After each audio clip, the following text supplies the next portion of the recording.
So I've wanted to build a budget gaming PC for a while, but over the past few years prices have just been insane. Thankfully those prices are starting to drop and there's great deals to be had in sites like Amazon and eBay.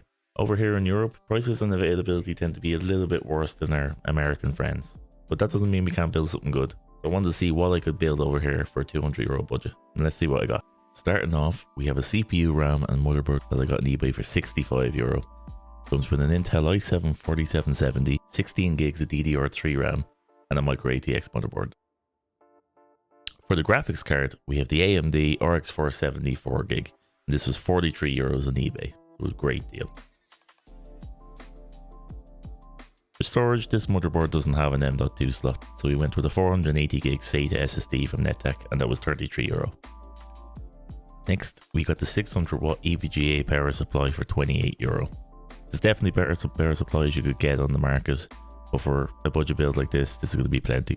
And finally, we'll be putting everything in the Hellcrack MIDI PC case. It's ATX form factor, and it did come slightly damaged in shipping, but otherwise it looks pretty good. There's no header on the motherboard for the USB 3.0 cable, so unfortunately one of the front connectors isn't going to work. But nevertheless, let's get on with the build.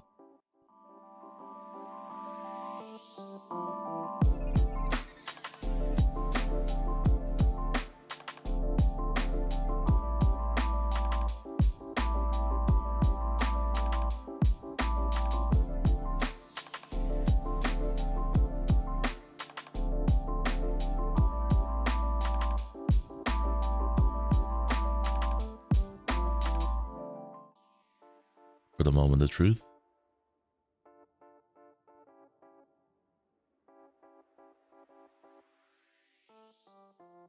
Nothing blew up anyway. Next we're going to install Windows from a USB drive. There's plenty of videos online. I'm going to link one in the description below, so it's fairly straightforward.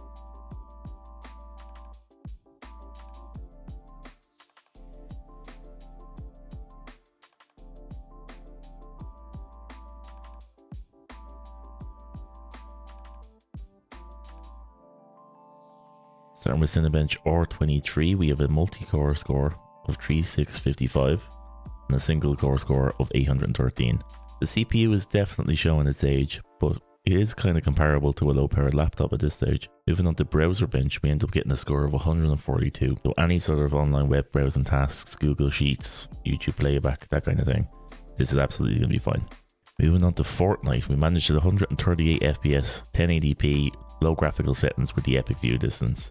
There was initially some stutters, which online a lot of people are saying it's due to AMD graphics cards, but in fairness this CPU is definitely bottlenecking the graphics card.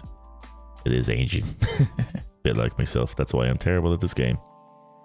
I'm lucky not to have died here. But overall, pleasant gaming experience. Let's move on to the next one. Moving on to Overwatch 2, 1080p medium settings, we managed 157 FPS average. This is definitely going to change depending on which map you're playing on.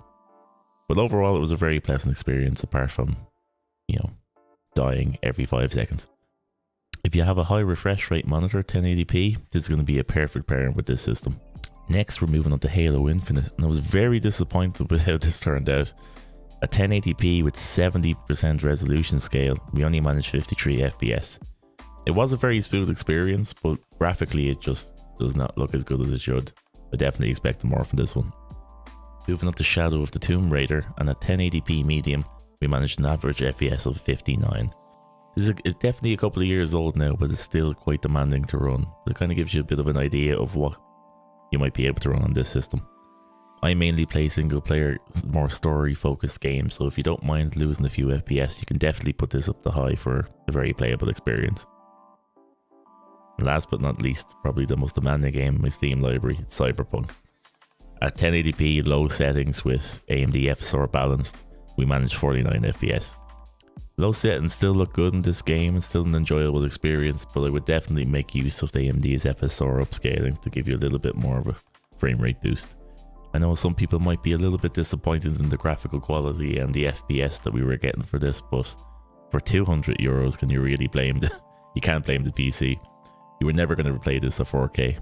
You were never going to play this at high settings, so stop moaning. No, I'm very happy with how that turned out. It was my first foray into budget builds, and yeah, I'm really surprised with the performance. Naturally, with a PC like this, there's going to be some pros and cons. Naturally, €200, it's not going to be a powerhouse system. If you're looking for 4K gaming or some, pretty intense video editing, this is not the place.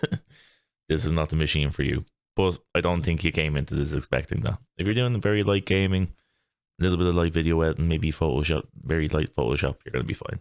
Also, it is a dead kind of platform. These old Intel i7s, there's no real upgrade path as a result.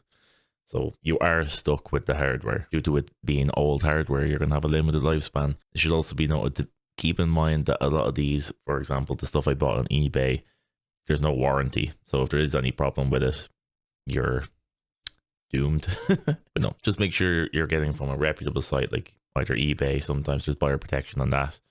And try and go for, seller listings with like good reviews and all that kind of stuff. So just, do your research. But on to the pros.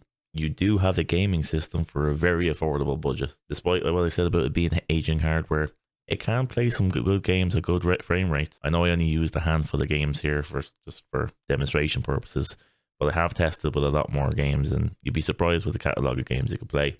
And, if you're willing to sacrifice a few FPS, you can play at a higher graphical settings, which, it's always a bonus to make it look pretty. All in all, I think this PC would be perfect as a starter PC if you're just getting into PC building, or if you're, like I was, a broke college student just looking for something to do college assignments on, maybe play a few games with the lads in the evenings. This will definitely suit you down to the ground. And even on top of that, environmentally, this is stuff that could end up in landfill. And at least if we have a few more years, there's still a lot of life left in these PC components. This could probably do you another 2 years, get your college done, get your, your rank up in Rocket League, whatever your goals are. But yeah, otherwise it would be left rotten in landfill, and nobody wants that. Overall, I think this is a great option to dip your toe into PC gaming, PC building in general. But it is important to note its limitations. But to finish up, thank you so much for watching. It has been a great laugh putting this together for you. This is my new channel. I do have a gaming channel, which I'll link in the description below if you're interested as well. Yeah, the aim is to upload this channel at least once a week.